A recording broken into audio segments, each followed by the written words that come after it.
अपना जो आज का टॉपिक है वो चल रहा है, किस चीज के ऊपर था? Principle of scientific management. Principle of scientific management, F W. Taylor ने ये प्रिंसिपल दिया था, जिसमें हमने दो चीज पहले डिस्कस की है। सबसे पहला science, not rule of thumb. इसमें इन्होंने क्या चीज बताई है? कोई भी मैनेजर कोई भी डिसीजन लेगा, कोई भी काम करेगा, वो हिट एंड ट्रायल बेसिस पे नहीं करेगा। उसको प्रॉपरली क्या करना पड़ेगा? इन्वेस्टिगेशन करना है, और इन्वेस्टिगेशन करने के लिए क्या करना पड़ेगा? स्टडी करनी पड़ेगी, डिटेल्ड में एनालिसिस करना पड़ेगा। Next, harmony. हार्मोनी में हमने पढ़ा था, जो हम अभी डिस्कस कर चुके हैं, मेंटल रेवोल्यूशन की बात चल रही थी। यहाँ पे मेंटल रेवोल्यूशन में हमने क्या चीज समझी थी? हम क्या करेंगे? माइंड सेट करने की बात कर रहे हैं, क्योंकि हम जो एक्चुअली मैनेजर का काम होता है, वो डिफरेंट डिफरेंट टाइप के जो हमारे मेंस ह्यूमन बींग्स काम कर रहे हैं किसी एनवायरनमेंट में, उन सबको टेकल करते हुए ऑर्गेनाइजेशंस के गोल के लिए काम करवाना होता है। ठीक है, तो अगर उनके बीच में फ्रेंडली और यूनिटी रिलेशन नहीं होगा, टीम फीलिंग्स नहीं होगी, तो क्या होगा? उनका जो पर्पस है, मैनेजर को लगाने का जो पर्पस था, मैनेजर को लगाने का पर्पस क्या था? ऑर्गेनाइजेशन के गोल को अचीव करना, तो वो ऑटोमेटिकली हमें अचीव होगा ही नहीं। लेकिन अगर हमने उसको वहां फ्रेंडली टीम वाली फीलिंग क्रिएट कर दी, किसी तरह का कंफ्लिक्ट नहीं रहेगा, तो ऑटोमेटिक, यहाँ लिखा हुआ है ना, eliminate any class of conflict, सारे के सारे कंफ्लिक्ट दूर हो जाए। कंफ्लिक्ट का मीन्स विरोधाभास। विरोधाभास का मीन्स मतलब दोनों, जब वर्कर और बॉस दोनों के दोनों किसी पॉइंट को लेकर क्या है, अलग अलग उनके व्यूज हैं, और वो क्या है, वर्कर क्या है, बॉस की बात सुनने रेडी नहीं है, और बॉस क्या है, वर्कर की बात को सुनने के लिए रेडी नहीं है। मीन्स पार्टिसिपेशन नहीं है, जहाँ हेजिटेशन की वजह से हो सकता है, या डिफरेंट अंडरस्टैंडिंग की वजह से हो सकता है। तो ये चीज भी यहाँ पे नहीं होनी चाहिए किसी भी ऑर्गेनाइजेशन में, जो कि अपने को टेलर ने यहाँ पर इस चीज के लिए बोला है। नेक्स्ट अपन पढ़ते हैं कोऑपरेशन एंड इंडिविजुअलिज्म। अब कोऑपरेशन एंड इंडिविजुअलिज्म क्या चीज है? It is the extension of the principle of harmony not Discord. अभी मैंने ऑलरेडी आपको ये चीज बताई थी कि हार्मोनी नॉट डिस्कॉर्ड क्या बता रहा था, वो भी कहीं ना कहीं हमें किस चीज के बारे में बता रहा था?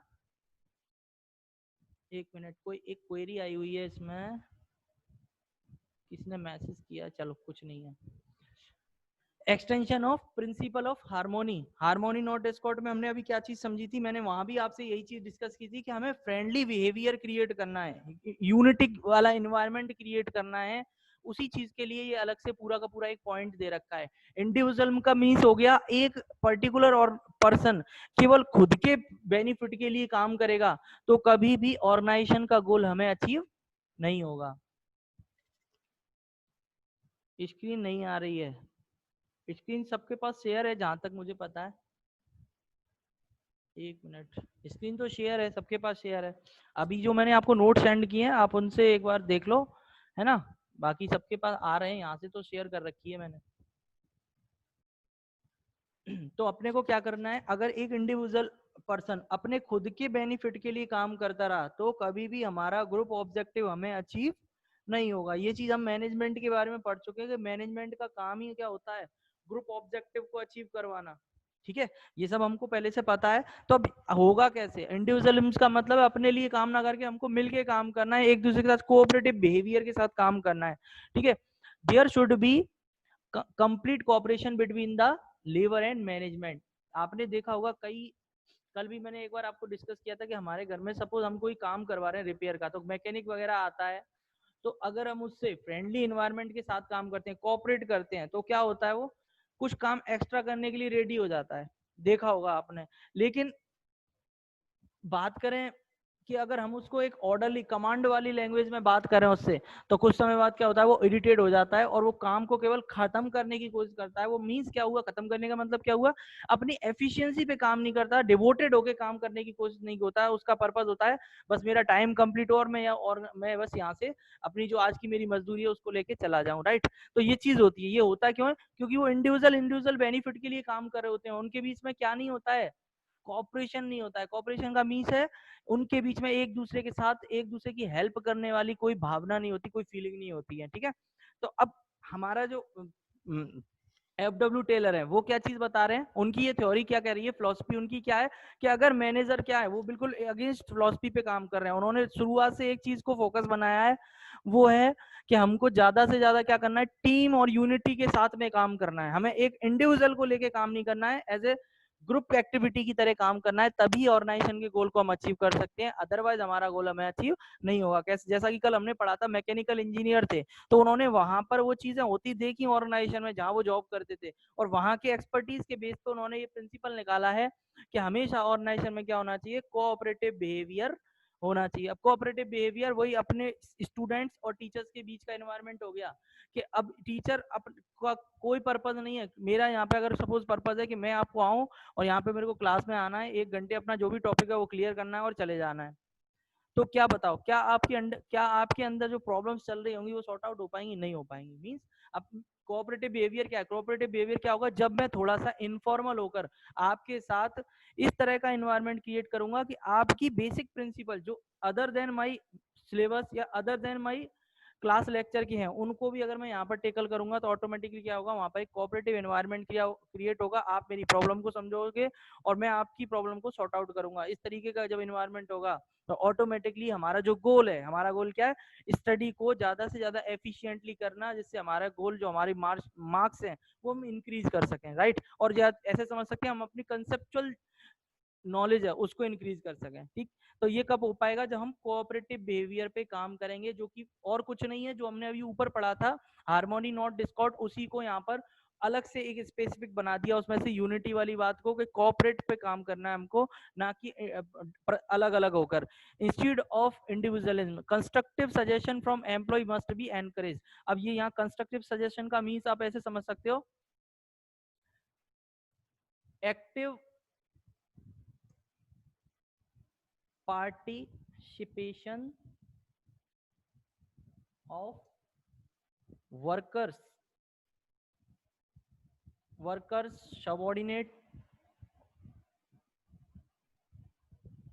and और एम्प्लॉइज, ठीक है। कोई भी पर्सन है उसका पार्टिसिपेशन होना चाहिए किस चीज में, इन डिसीजन मेकिंग। ये चीज हम आगे भी पढ़ेंगे, पहले भी हमने समझ रखा है। अब डिसीजन में हम इसको पार्टिसिपेट करेंगे तो क्या होगा, एक्चुअल में प्रॉब्लम क्या आती है, फैक्ट्री में काम करने वाले लोग कौन होते हैं, वर्कर। अब रूल्स कौन बना रहा है उनके लिए, मैनेजर या टॉप मैनेजमेंट। तो अगर लेबर को एक्सपीरियंस है पिछले काम का कि वहां पर क्या क्या चीजें जरूरत हो सकती हैं और कैसे हम उसको कौन से मेथड को फॉलो करेंगे तो ज्यादा बेनिफिशियल रहेगा, अगर उनका भी हम पार्टिसिपेशन कर लें तो ऑटोमेटिकली क्या होगा, वो ज्यादा अच्छे तरीके से काम करेंगे। दूसरा, मोटिवेशन लेवल इंक्रीज होगा उनका। अपना नेक्स्ट जो चैप्टर आएगा उसमें अपन समझेंगे मोटिवेशन के बारे में, कि अगर एम्प्लॉय ऐसा ही नहीं है कि केवल ऑर्गेनाइजेशन में फाइनेंशियल मोटिव के लिए काम करता है, उसके कुछ अदर भी मोटिव होते हैं, जैसे कि उसकी खुद की सेल्फ रेस्पेक्ट, खुद की वैल्यू। अगर उसको अपन पार्टिसिपेशन देते चलेंगे तो उसको क्या लगेगा, क्या मेरी बात की भी ऑर्गेनाइजेशन में वैल्यू होती है, तो वो क्या होगा, ज्यादा डिवोटेड हो गए। मीन्स या ऐसे समझ सकते हैं, मेरे तरीके से आप पढ़ने के लिए रेडी हो जाओ या मैं आपको आपके तरीके से पढ़ाने के लिए रेडी हो जाऊं, तो ज्यादा अच्छे तरीके से हमारी क्लास हो सकती है कि नहीं हो सकती। या दूसरा, इसके अगेंस्ट जाके अपन ये करें, नहीं जो मैं बताऊंगा उसी तरीके से आपको पढ़ना है, तो आपके लिए कुछ समय बाद क्या होगा, क्लास बोरिंग हो जाएगी और आप उसको करना बंद कर देंगे। या हो सकता है कि आप क्लास तो लें लेकिन एक्टिवली पार्टिसिपेट नहीं करोगे, ठीक है। तो अब यहाँ पे कैसे बता रहे हैं कि अब कोऑपरेटिव बिहेवियर में हमें क्या करना पड़ेगा, उनको पार्टिसिपेट करा के उनके सजेशन लेने हैं कि क्या चीज हो सकती है, कि कैसे हम अपने प्रोडक्शन स्टाइल को बेटर बना सकते हैं, कैसे हम अपनी एफिशिएंसी बढ़ा सकते हैं, कैसे अपनी कॉस्टिंग कम कर सकते हैं। इन सब विषय या किसी भी टॉपिक के बारे में हम यहाँ पर डिस्कस कर सकते हैं इनसे, ठीक है। 1 मिनट, कौन है ये, welcome to employees for all suggestion, give rewards for good suggestions. Okay, ये भी इसमें एक डाला है अभी गोयल ने कि welcome to employees for suggestions and give rewards for good suggestion. हाँ, मीन्स वही है, ये मोटिवेशन वाली बात है। उसको अपन नॉन फाइनेंशियल मोटिवेशन में क्या दे रहे हैं, रिवार्ड दे दिया, कि उसकी बात को, उसको एक तो बोलते हैं ना कि कोई चीज सही बताता है कोई चीज, तो उसको थोड़ा सा अप्रिशिएट करना। तो वो चीज यहाँ पर जब इस तरह की एक्टिविटी होंगी तो ऑटोमेटिकली क्या होगा, कोऑपरेटिव प्रिंसिपल अप्लाई हो जाएगा। From employ must be encourage, इससे क्या होगा, एनकरेज होंगे वो अपने काम को लेके, और desist worker from going on strike. जब उन्हीं के भाई स्ट्राइक पे कोई कब जाता है, एम्प्लॉय वर्कर जाते कब है स्ट्राइक पे, जब उनकी बात फॉलो नहीं होती है या उनको लगता है कि हमारी डिमांड फुलफिल नहीं होती है, या अननेसेसरी उनके ऊपर कोई वर्डन सम फील होता है, उस कंडीशन में जाके वो क्या करते हैं, स्ट्राइक करते हैं। लेकिन जब पता चला कि वो खुद कोऑपरेटिव प्रिंसिपल ऑर्गेनाइजेशन में इस तरह का है कि वो खुद ही डिसीजन मेकिंग में, मैनेजमेंट में पार्टिसिपेशन कर रहे हैं, तो कुछ तो ऑटोमेटिकली मींस क्या हो गया, इनलाइन कर दिया हमने, सबको सिंगल माइंड अप्रोच पे ले आए। जब डिफरेंट माइंड नहीं होगा तो सबकी अप्रोच एक ही हो जाएगी, तो फिर क्या है, स्ट्राइक भी होना खत्म हो जाएगी। स्ट्राइक के साथ एक और चीज होती है, एम्प्लॉय टर्नओवर।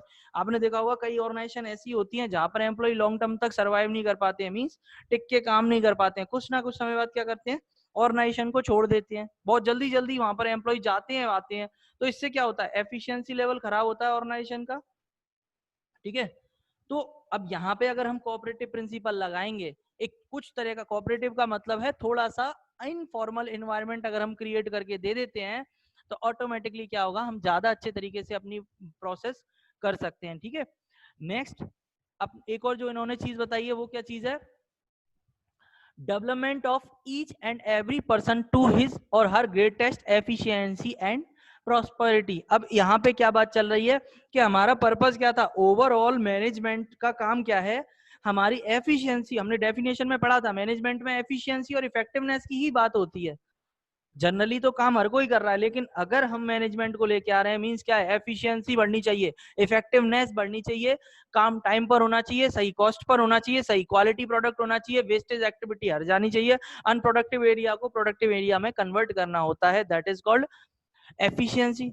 अब यहाँ पे इन्होंने क्या कहा है, टेलर ने, बातें वही है लेकिन इन्होंने पर्टिकुलरली उस चीज को यहाँ शेप दे दिया है। शेप में क्या बोला है कि ऑर्गेनाइजेशन में जितने ह्यूमन बींग्स काम कर रहे हैं वो भी हमारे रिसोर्सेज होते हैं, राइट।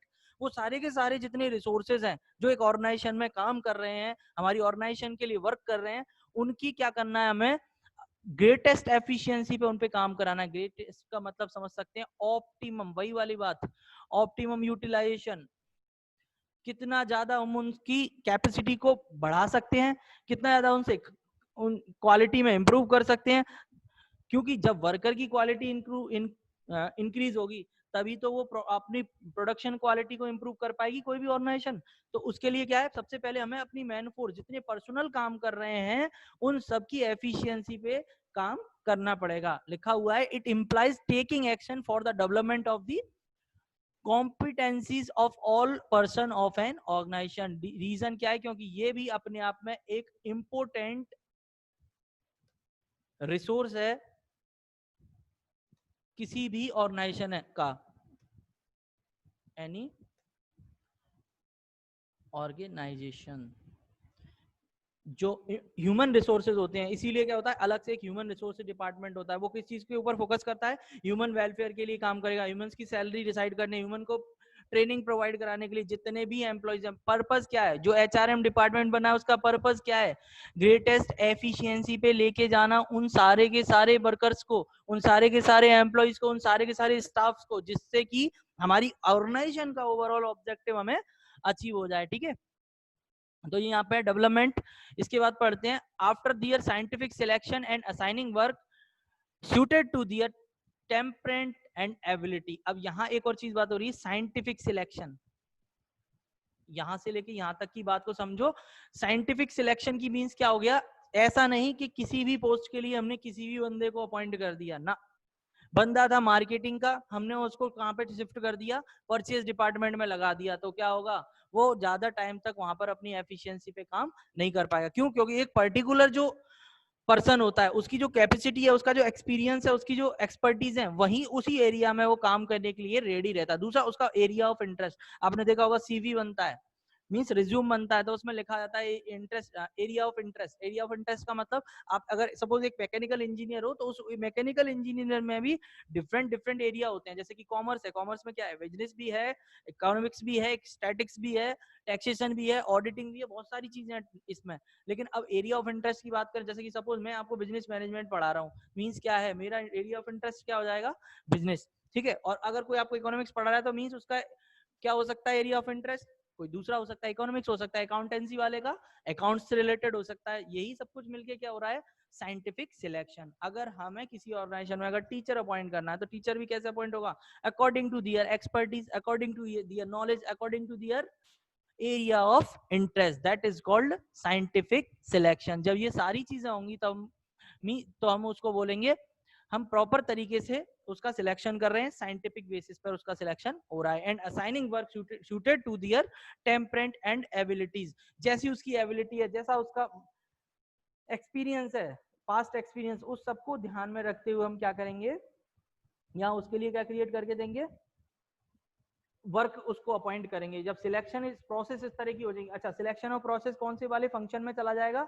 हमारे पास 5 फंक्शन थे, planning, organizing, staffing, directing, controlling. कौन सी वाले में जाएगा, ये स्टाफिंग वाले पॉइंट में आ गया सिलेक्शन ऑफ द एम्प्लॉय। अब वहां पर एम्प्लॉय की, वहां के लिए ये पर्टिकुलर प्रिंसिपल लगाया है, वो कहाँ के लिए जाके टिच कर रहा है, वो मैनेजमेंट के कौन से फंक्शन को गाइड करने में हेल्प करेगा, स्टाफिंग करते टाइम। ठीक है। अच्छा, यहाँ एक वर्ड दे रखा है, एक मिनट,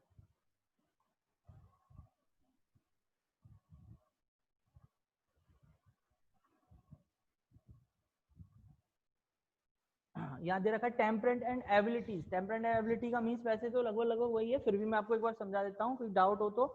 टेम्परेंट का मीन्स है जो चीज उससे रिलेट करती है, या जो चीज उसको उसके एरिया से रिलेटेड है, उसकी चॉइस से रिलेटेड है, उसको अपन इंटरेस्ट से रिलेटेड है, उसको अपन बोलते हैं टेम्परेंट। ठीक है। जो उसको चाहिए, जो जैसा वो काम करने के लिए रेडी है, जो उससे रिलेटेड है, उसी फील्ड में हम उसको काम करने के लिए देंगे। सपोज मैं आज आपको बिजनेस पढ़ा रहा हूँ, कल को जाके मैं आपको सपोज अकाउंटेंसी पढ़ाने लगूँ, वैसे तो पॉसिबल है क्योंकि मेरे एरिया ऑफ वर्क में आ रहा है, मैं कॉमर्स फील्ड से हूँ, मैं उस फील्ड से हूँ, तो मैं अकाउंटेंसी पढ़ा सकता हूँ। लेकिन सपोज मैं इस फील्ड का होके अगर मैं आपको सपोज क्या कहते हैं सोशियोलॉजी पढ़ाना शुरू कर दूं, आर्ट का सब्जेक्ट, क्या पॉसिबल है, क्या एफिशिएंसी लेवल बढ़ेगा, नहीं बढ़ेगा। मींस एफिशिएंसी कब होगा, वो जब मेरे टेम्परेंट और मैं अपनी एबिलिटी वाले एरिया में काम करूंगा, तब मेरी एफिशिएंसी ज्यादा होगी, क्योंकि वहां उस फील्ड की मेरे पास एक्सपर्टीज है, और उसी को हम बोलेंगे साइंटिफिक सिलेक्शन। ठीक है, समझ में आए चारों के चारों। इसके बाद अब इन्होंने कुछ टेक्निक और दी है टेलर ने, साइंटिफिक मैनेजमेंट लगाने के लिए हमको क्या करना है, ये कुछ काम यहाँ पर करने हैं। फंक्शनल फोरमैनशिप की बात करिए, डिफरेंशियल पीस बेस्ड सिस्टम बताया है, स्टैंडर्डाइजेशन एंड सिंप्लीफिकेशन बताया है, और कुछ स्टडीज की यहाँ पे बात की है, जिनको अपन एक एक करके देखते हैं कि मतलब क्या है। ये ऊपर वाले चार जो हमने अभी चीजें पढ़ी थी, कि इन चार चीजों को, चाहे कोऑपरेशन हो, चाहे हार्मोनी इन्वायरमेंट हो, चाहे क्या बोलते हैं अपना एफिशिएंसी की बात हो, या चौथा वाला अपना क्या था साइंटिफिक मैनेजमेंट की बात हो, ये सब कुछ अप्लाई करने के लिए हमें यहाँ पे ये वाली जो कुछ टेक्निक्स हैं वो हमें यहाँ पे अप्लाई करनी पड़ेंगी। जो अगर हम इनको अप्लाई कर देते हैं तो किसी भी ऑर्गेनाइजेशन में हम क्या मान लेंगे, वहां क्या है साइंटिफिक मैनेजमेंट है, as per the principle of F W. Taylor. ठीक है, क्या क्या है एक बार समझते हैं। सबसे पहला इन्होंने एक बताया है फंक्शनल फोरमैनशिप। अब फंक्शनल फोरमैनशिप क्या कहती है कि एक ही काम अगर एक ही बंदे को करने के लिए दे दिया जाए, मींस मैं ही बिजनेस की प्लानिंग कर रहा हूं। अब बिजनेस से ना समझ के अपन इसको दूसरे तरीके से समझते हैं। आपने देखा होगा स्कूल में एक होता है प्रिंसिपल, एक होता है उससे ऊपर चेयरमैन, और उसके नीचे काफी सारे एम्प्लॉइज काम करते हैं।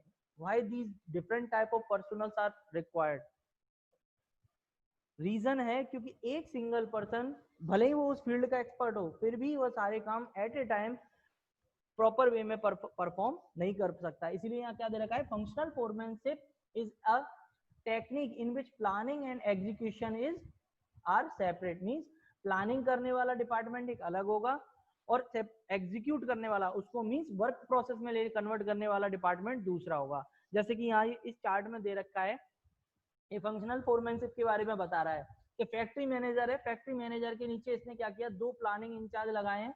एक ये दे रखा है प्लानिंग इंचार्ज, दूसरा ये प्रोडक्शन इंचार्ज। अब प्लानिंग वाला क्या बताएगा कि मुझे फैक्ट्री में क्या क्या चीजें करनी है, उसके लिए डिसाइड करेगा ये प्लानिंग वाला, और एग्जीक्यूट करवाने का काम कौन करेगा, ये प्रोडक्शन इंचार्ज। अब इनके नीचे भी चार चार सब कैटेगरी हैं। पहला instruction card clerk, route clerk, time and cost clerk, disciplinarian, इसके बाद है production incharge, speed boss, gang boss, repair and inspector. ये चारों जो पर्सन है यहाँ, ये चारों के चारों अपना काम करेंगे किससे रिलेटेड, एग्जीक्यूट करने से रिलेटेड काम ये यहाँ पे करेंगे।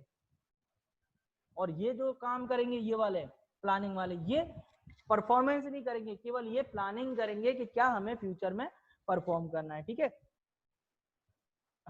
तो इसको समझ रहे हैं अपन, कहाँ थे अपन, एक मिनट।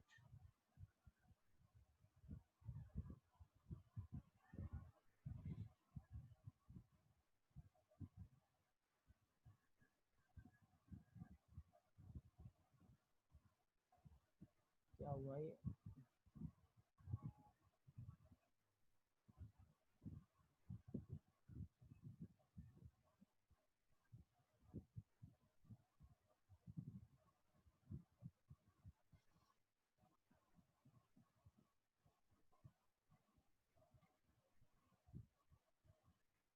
अच्छा,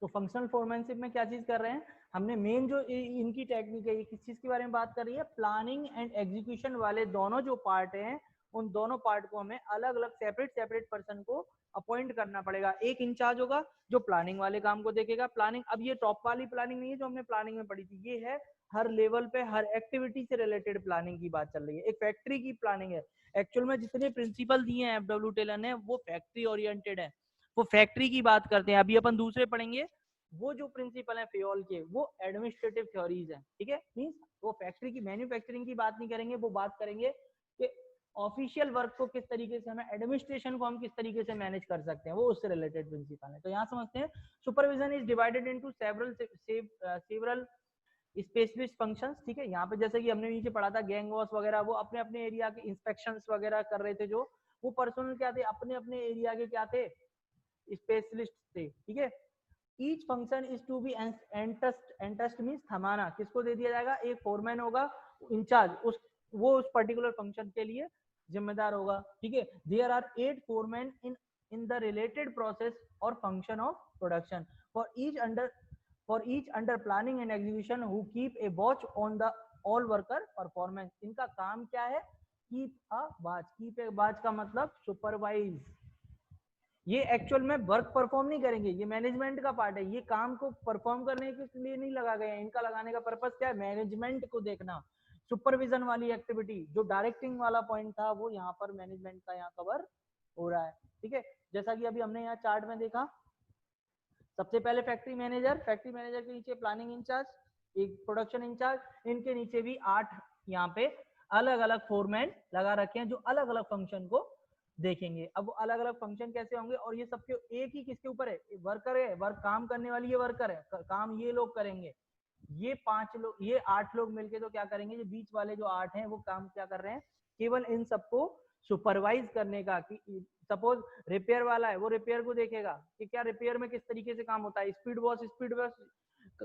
स्पीड वॉश का काम देगा, गैंग वॉश अपना काम देखेगा। ये पर्टिकुलर अपनी अपनी फील्ड के डिफरेंट डिफरेंट काम देखेंगे, या डिफरेंट डिफरेंट बता रखे हैं आपकी बुक में। एक्चुअल में इसमें समझाने वाला कुछ नहीं है, 8 के 8 जो पॉइंट है ये आपको नोट्स में दे रखे हैं बुक में आपकी में, आप उसमें से पढ़ लेना। एक्चुअल में कुछ नहीं होते, ये प्लानिंग से रिलेटेड काम करते हैं, ये एग्जीक्यूशन में काम आते हैं, फैक्ट्री से रिलेटेड पर्सनल्स हैं ये, ठीक है।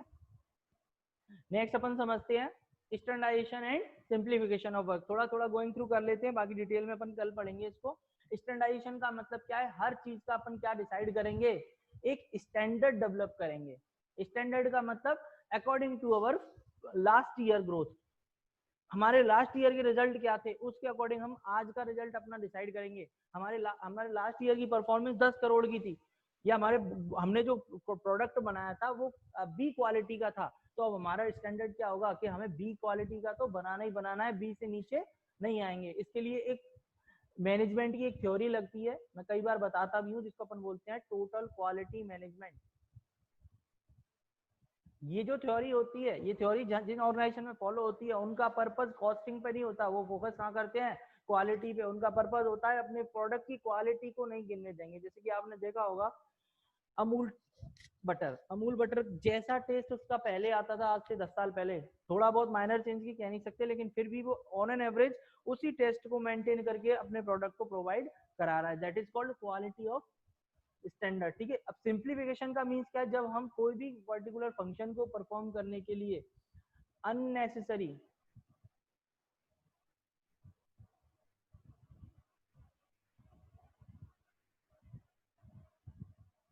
सॉरी, सिंप्लीफिकेशन का मीन्स क्या है यहाँ पे, अब मैं पहले समझाता हूँ आपको। सिंप्लीफिकेशन में बात कर रहा है कि जो हमारी ऐसी एक्टिविटी हैं, जो अनप्रोडक्टिव एक्टिविटीज हैं, उनको हम क्या करेंगे, बिजनेस प्रोसेस में से हटा देंगे। अब बिजनेस प्रोसेस में से जब वो कॉम्प्लेक्स या अनरिलेटेड एक्टिविटी हट जाएंगी तो प्रोसेस ऑटोमेटिकली कैसी हो जाएगी, सिंपल हो जाएगी। वो सिंप्लीफिकेशन की बात कर रहा है। मेथड ऑफ स्टडी में डिफरेंट मेथड है, वो अपन स्टडी करेंगे डिफरेंट डिफरेंट मेथड की, ये स्टडी से रिलेटेड पॉइंट है। मेथड स्टडी, इसमें अपन बात करेंगे कि कौन सा बेस्ट मेथड है वो हमें चूज करना है। मोशन में कि गुड्स का मूवमेंट के लिए हम किस तरीके से अरेंज कर सकते हैं, टाइम टाइम कैसे मेंटेन करेंगे उससे रिलेटेड है। फटीग स्टडी बात कर रही है रेस्ट को लेके कि हर एम्प्लॉय जो ऑर्गेनाइजेशन में काम कर रहा है उसको कुछ ना कुछ इंटरवल मिलना चाहिए। जैसे कि अगर मुझे 10 लेक्चर लेने और मैं कंटिन्यूसली आपको पढ़ाता रहूं तो कुछ समय बाद क्या होगा, मैं परेशान हो जाऊंगा या मेरी एबिलिटी होगी वो धीरे धीरे क्या होगी, डिक्रीज होना शुरू हो जाएगी। That is fatigue study. इसमें बात चल रही है टूवर्ड्स वर्कर। आपने एक चीज देखी होगी, जितने भी ये थ्योरीज हैं साइंटिफिक मैनेजमेंट की, वो सब कुछ फील्ड वर्क फैक्ट्री की बात करते हैं, क्योंकि एक्चुअल में उनका जो एक्सपीरियंस था वो खुद एक फैक्ट्री में काम करने वाले एम्प्लॉय थे। तो वहां उन्होंने जो चीजें फैक्ट्री में होती हुई देखी उन्हीं के बेस पर उन्होंने अपने खुद के व्यूज दिए, थ्योरीज दी, जो हम आज यहाँ पर स्टडी कर रहे हैं। इनके बारे में डिटेल में अपन कल पढ़ेंगे, ठीक है।